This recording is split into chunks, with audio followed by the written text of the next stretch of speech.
Hey guys, what's up? Welcome to my video.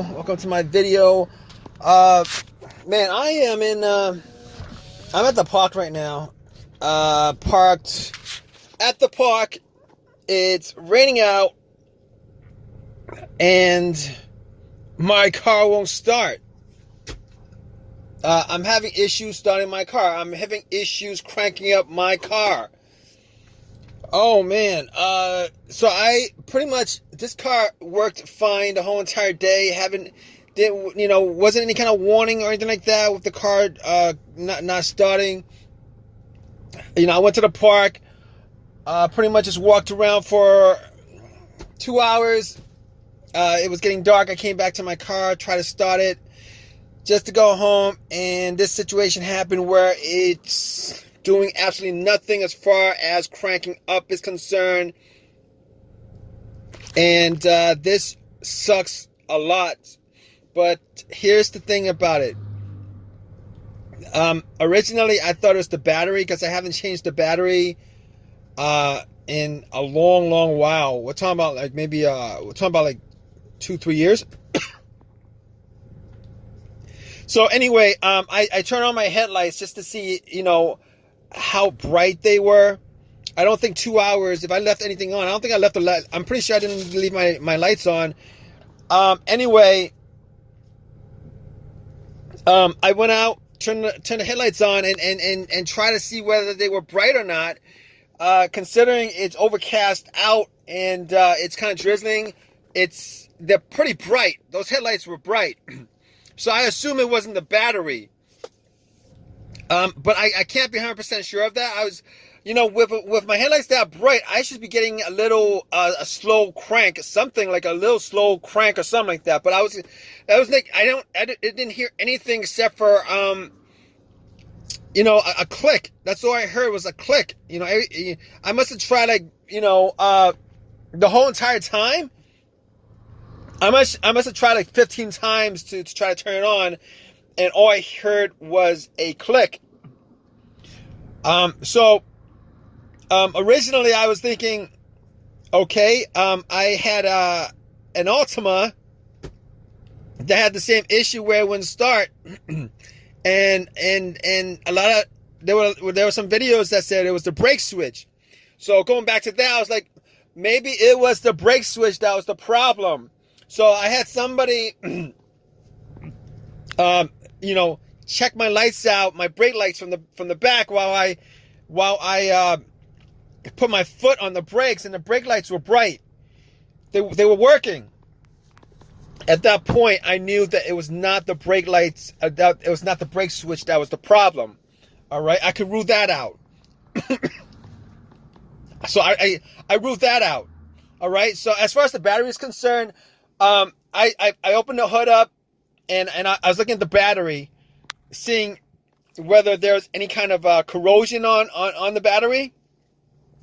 There wasn't a lot of corrosion on there. It was pretty clean. But I had some orange soda, a can of orange soda I was going to drink up after the exercise, but I still got it. Anyway, I went out and I opened it up and I poured some of it on the two terminals, just to see, maybe I had some luck or something like that, because maybe it was the inside of the terminals from the clamp from the cables that was corroded. Anyway, that cleaned it up pretty good. I came back and tried to start it, and nothing. I heard a click. Again, I heard a click, but nothing. There was no, the engine wasn't turning. The start, it wasn't starting up at all. There was nothing. The thing about it is, all my electricity work in the car. All right, I had the remote. I opened the doors with the remote. Heard the loud beep beep beep, and all the sounds were good. Radio turned on immediately. Blower motor, and everything on the dash. Everything is fine. Everything works fine. Power windows. Everything works fine except for one problem. I can't get my engine to crank. So at that point, I was like, maybe it's not the battery. Maybe it's not the battery. I'm not sure 100%. The dude who helped me out to check out my brake lights, I actually asked him to help me out with a jump, and he had a truck, helped me out, jumped it, twice. Jumped first time around, it didn't work. Second time around, try to jump it, and nothing. I actually had the cables on there for a couple minutes, but nothing. All right. So, anyway, I could rule out the battery at that point. So at this point, I ruled out the brake switch. I ruled out the battery because it was jumped and nothing happened. So it's not the battery. And I could also rule out the alternator. It's not the alternator because most of the time your alternator, if your car dies out on you with a bad alternator, it dies out on you on the road. I mean, there's a rare chance that you were driving on with just battery power, with just your battery, with a bad alternator, to the point where you parked it, and then when you came back, it wouldn't start. But the test for that is once you put the cables from another car, or once you boost up the battery, if it was the alternator that was a problem, you would be able to turn on your car. It would turn on, but once you take the cables off or the booster off, it dies out immediately because the alternator is not charging the battery. But that's not the case here, because he put cables on the battery and the car didn't turn on at all. So I could rule out the alternator altogether as being the problem. So it's not any of those things. All right. So next up, I was thinking that it was a key fob. I was thinking maybe it was the key fob battery. The car wasn't reading it or whatever. But I changed the battery out. Like a couple months ago. All right. I had some issues with the key fob where, I wasn't able to get the doors unlocked unless I was like really, right next to the door with the key fob. Didn't have any kind of starting issue though with that, but I did change out the battery, so I could rule that out. All right, I could rule that out. But if the key fob was the problem, which I actually did a test for that anyway. I actually put it as close to the slot as possible and try to start it. It didn't work. Nothing worked. Didn't do anything. So I could rule out the key fob. All right. So what could it be? I was looking at the negative line, the negative cable from the battery. I was looking at that cable to see whether it was maybe frayed or broken or maybe it was like corroded. Maybe it wasn't, screwed into the frame. It was good. That wasn't the problem. I could rule out the grounds. At least for that ground, I could rule out the crown. Okay. So moving on to my other diagnosis. I was thinking to myself, all right, so it could be, what else could it be? It could be a couple more things. It could be the fuses, or it could be the relays. All right, so I checked out the fuses. I opened up the cover to the fuses, and I was looking at the fuses, and I'm thinking to myself, I don't have a fuse tester. I can't test out any of these fuses. I can't test out any of these individual fuses. I can't test out. All right, I can't do it. All right, but I mean, I shine a, I use the flashlight on my phone just to see if there's any kind of burnt, any fuse that was burnt. Nothing. All right, they look pretty clean. Now I didn't go and picked every one of them out and looked at it, but they look clean, and I didn't smell any kind of burnt anywhere. I didn't smell any kind of burning smell anywhere. So now I couldn't rule out that it was one of the fuses. I can't rule that out because I didn't do 100% a test on it. I didn't have a fuse tester with me, but the few times that I've had issues with fuses, I will say there were two times where I had issues with fuses. One of those times One of those times, I had a Honda, and normally in the Honda fuse box, there's a main fuse, all right, that connects the battery to the fuse itself. If that fuse burns out, you're going to get nothing in the car, like no power to the car at all. It's 100% dead. There's no connection to the battery. It's 100% dead.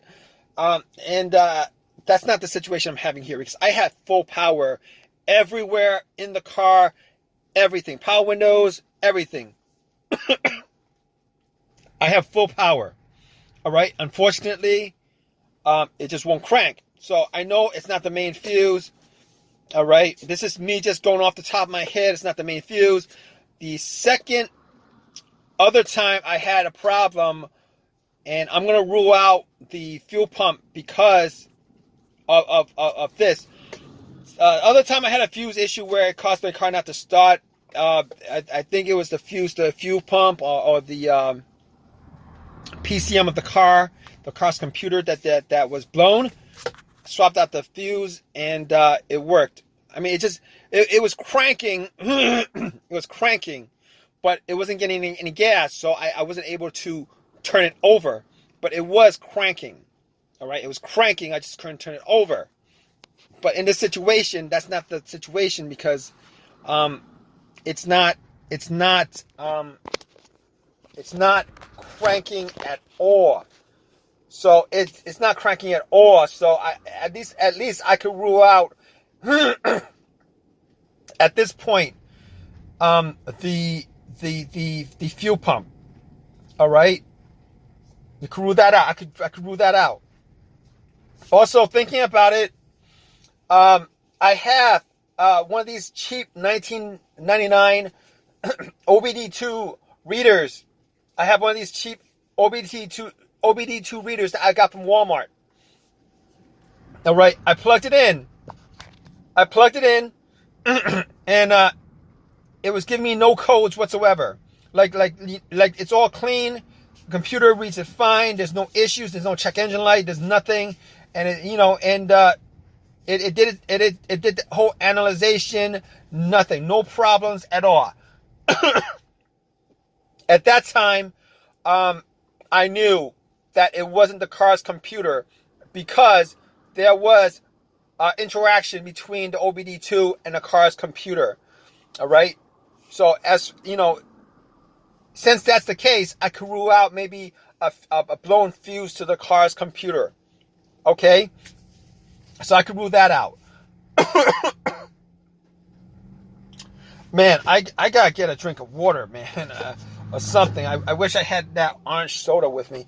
But okay.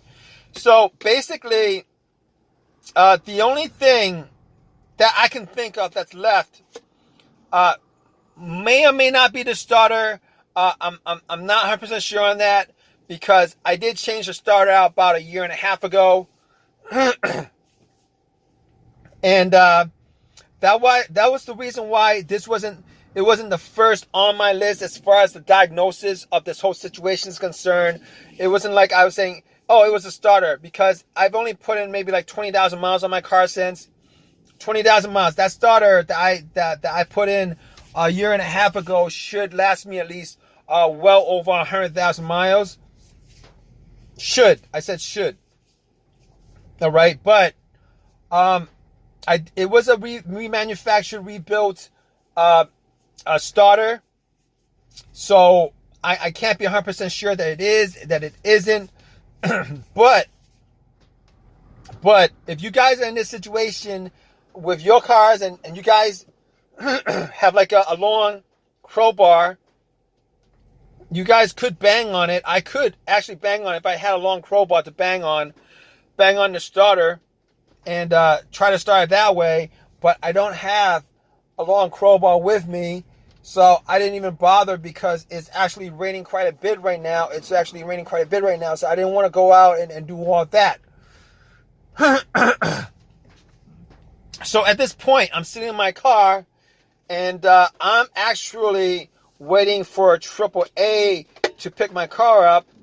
so that I could take it back home and check out everything 100% to make sure that I could rule out everything 100%. But at this point, everything that I've went through, if you guys are in this situation, 90% of the time, you could probably diagnose your no start issue from just everything that I actually went through.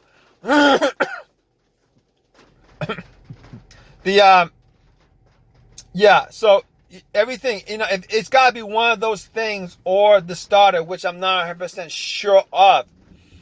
But what I'm going to do is, once I get back and once I get everything, sort out everything as far as 100%, make sure that each and everything is good or not. I'm going to give you guys an update on it. Stay tuned, all right, guys? All right, stay tuned, guys.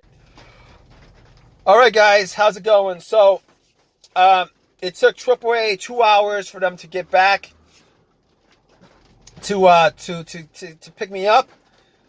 But I love AAA. I don't have anything bad to say about it. I pay like $120, and they give me 4 rides, 2 of which is like a 200-mile tow service. 200 miles tow, but 4 service calls. But whatever. If you guys don't have AAA, you guys should definitely get it. But back to this whole entire issue that I had with my car. So I got it back. They towed it. I got it back home, and I started doing some tests on it. I did the battery test again. I boosted it with a power pack. Nothing. All right. So it was definitely not the battery. Definitely not the alternator. Ruled that out. As far as the fuses, the relays, did all the tests on the fuses. Not a single one of them was blown.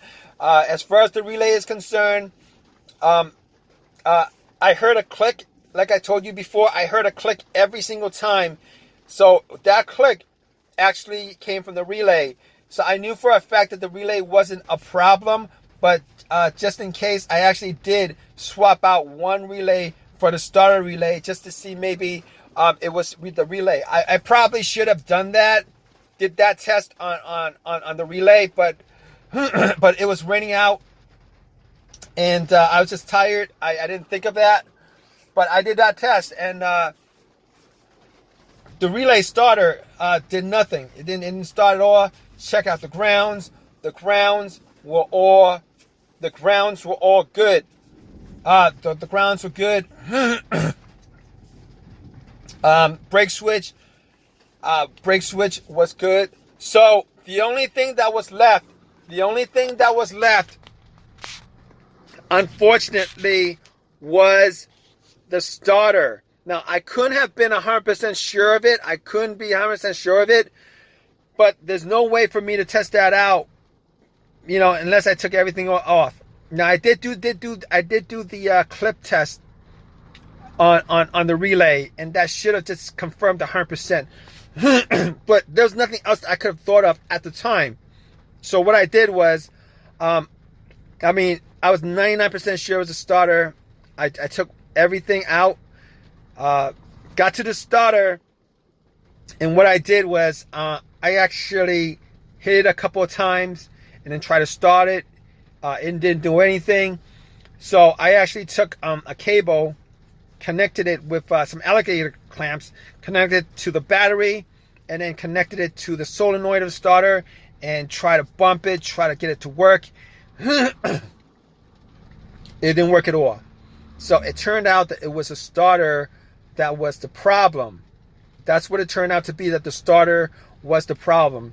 So anyway, I went back, I took it to AutoZone. Had them, I told them about the situation, and I actually wanted a brand new starter. I told them that, it took time. I know it's a lifetime warranty, but you're giving me another refurbished starter, which could break down, which I don't want. They told me there's nothing they could do about it. I could either get another one, another refurbished one for free, or I could spend $350 or whatever and get the brand new one, which I didn't want to shell $350 for a brand new starter when I could actually get one for free, even though it's rebuilt. I'll take my chances with it. Anyway, got it for free. Popped it in, drove home, popped it in, and started up. It started up. It started up each and every time it started up. So it was the rebuilt starter. It was the starter that was the problem. So let me tell you guys something about rebuilt stuff. As far as rebuilt starters concerned, alternators, anything that's rebuilt, what they do is they actually use every single component that still worked. The one component that's broken, that's the one they changed up. So they don't actually do major changes on anything. All they do is just clean it up. However they clean it up to make it look like it's new, they only switch out that one part that's broken. So obviously, if I had the choice, you know, I would have gone for the brand new one. But it was what it was. It was what it was. But if you guys are still with me, here's the thing about it. Okay, I'm going to tell you guys this. Every single step that I went through, as far as step by step on diagnosing and going through, you know, which thing would have caused your car not to start. I think about 90% of the issues that you might have with your car from this video, you guys should be able to just pick out what exactly is causing your car not to start. All right. If you guys, I'm sure you guys are probably in a similar situation if you're watching this video.